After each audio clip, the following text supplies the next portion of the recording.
మోగ దోశ ఇది. మాటలు రావా దోశకి?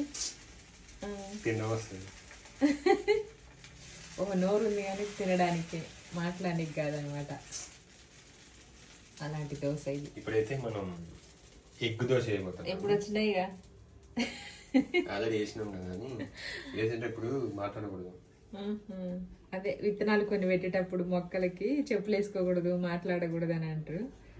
మందంగా వచ్చిందా ఇది? తెలీదు. మందంగా వచ్చింది. ఎందుకు మరి అంత గిన్నె నిండా పోసి పట్టుకుని? నాదే పెద్ద చెయ్యి. ఇంకా పెద్ద చెయ్యి.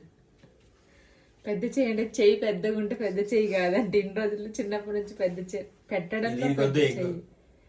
ఎందుకు బానే ఉంటది. ఒకటి సరిపోయిద్దిలే. ఇంకా ఎగ్ ఒకటి, దోశ ఒకటి. ఇప్పుడు దీని మీద వేయాలి ఎగ్. వేయండి. మీరేస్తారని నేను పిలిస్తే నన్ను అడుగుతారేంటి? నేను ఆల్రెడీ వేసుకొని తినేసా దోశ.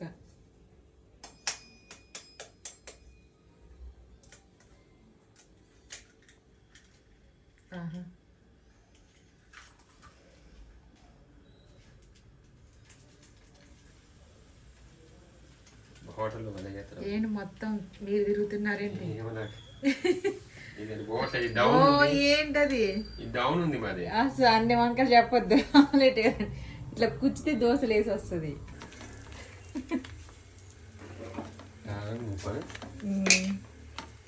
ఆమ్లెట్ కూడా అయింది. సరిపోయింది.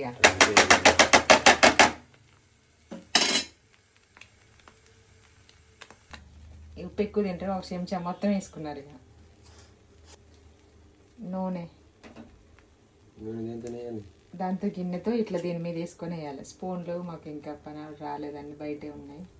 కాకుండా కొంచెం ఆయిల్, అదే ప్లాస్టిక్ ప్లేట్ కొంచెం పెట్టచ్చుగా. స్టవ్ మాడిపోయిద్దని ఇప్పుడే తగ్గించాను నేను. మా ఇంట్లో special morning breakfast egg dosa. ఉల్టా వేయండి, స్టవ్ మీద పడకుండా వేయండి. ఫస్ట్ దాన్ని తీయండి. అట్లా చేయమాకండి, నాకు భయం వేస్తుంది ఇక్కడ స్టవ్ మీద పడుతుందని. ఎగ్